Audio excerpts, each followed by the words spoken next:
Welcome to Sustainability Soundbites, presented by E&E Leader. Supplier concentration is becoming an insurance risk. A company can diversify its customers, facilities, and revenue and still carry a major concentration risk, several tiers into its supply chain. Insurers increasingly have the data to find it. A company operates 20 facilities. No location accounts for an excessive share of production. Revenue is spread across customers and regions. From a traditional concentration perspective, the business looks reasonably diversified. Then an insurer maps the supply chain. 6 plants depend on components ultimately produced at the same facility. Several Tier 1 suppliers buy from the same Tier 2 manufacturer, and a material assumed to be multi-sourced actually comes from one geographic cluster. The concentration was there all along. It just wasn't visible from the company's own footprint. And that distinction is becoming more important in insurance underwriting as supply chain mapping moves beyond lists of direct suppliers.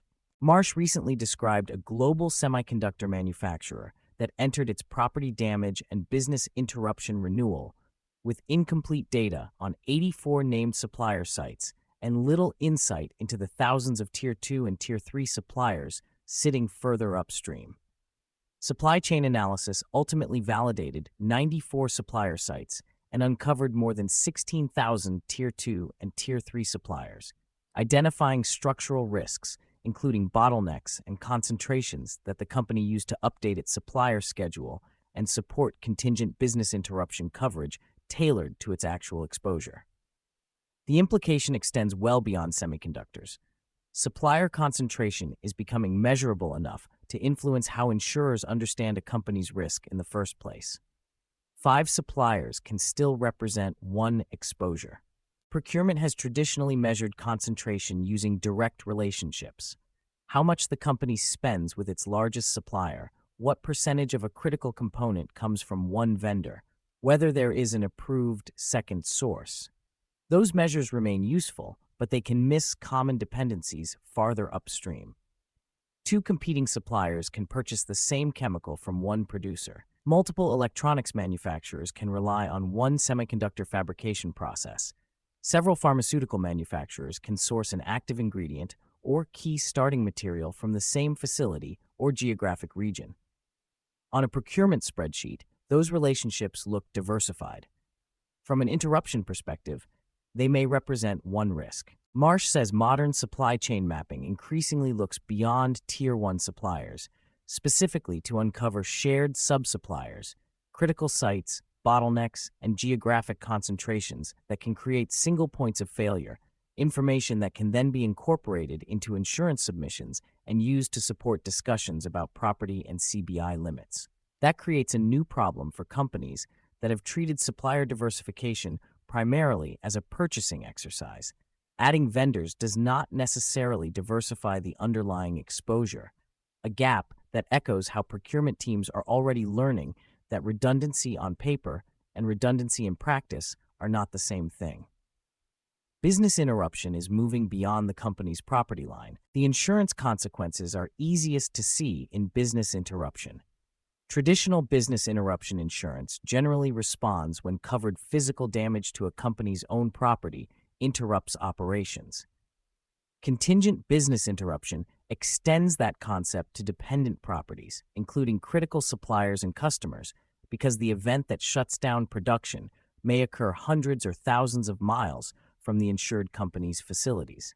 Hanover Re notes that BI and CBI losses typically account for 50 to 70% of catastrophe losses and identifies supply chain transparency as a major underwriting problem, particularly because insurers need to understand interdependencies among first, second, and third-tier suppliers and their potential accumulation exposure. The insurer is therefore not simply interested in whether a company has suppliers. It needs to understand what happens when one of them disappears, and increasingly, whether several apparently independent suppliers could disappear at the same time. The risk environment is making that question more important. The underwriting interest is arriving as supplier financial risk itself is increasing. Allianz Trade now forecasts global business insolvencies will rise another 6% in 2026, making this the 5th consecutive year of increases. and expects U.S. insolvencies to rise 9% this year. Its 2026 global survey found an equally important shift in what companies themselves fear. Supply-related risks, including supplier bankruptcies and input shortages, jumped to the second largest concern among surveyed companies, cited by 57%, up 30 percentage points, while supply chain complexity and concentration was cited by 45%. Meanwhile, Allianz Commercial's 2026 Risk Barometer ranks business interruption, including supply chain disruption, as the world's third largest corporate risk, and only 3% of respondents described their supply chains as very resilient. Companies are becoming more dependent on interconnected supplier networks. At the same time, insolvency, geopolitical, and trade risks are making disruptions more plausible. Better supply chain data can affect the insurance outcome. Greater transparency does not automatically mean a higher premium. The Marsh Semiconductor case demonstrates why. Better data allowed the manufacturer and insurer to distinguish actual concentrations from assumed ones and align CBI coverage with the company's real supplier exposure, producing coverage genuinely matched to its risk rather than a generic estimate. That changes the incentive around supply chain transparency. Companies have historically had reasons to map suppliers for procurement continuity, regulatory compliance, or ESG due diligence.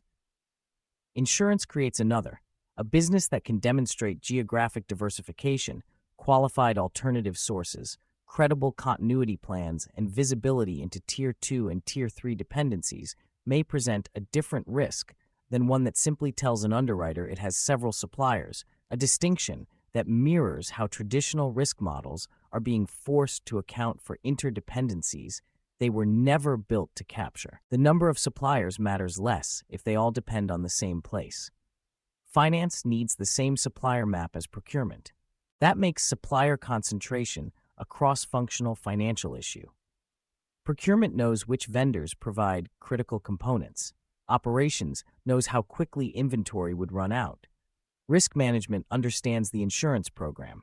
Finance knows the revenue and cash flow consequences of an extended shutdown, and those views increasingly need to be combined, a coordination gap already visible in how lenders and insurers are integrating supply chain concentration alongside physical climate exposure and infrastructure reliability into underwriting decisions. The questions are straightforward but difficult to answer. Which suppliers could stop a facility? How much revenue depends on them? Which apparently independent suppliers share upstream sources?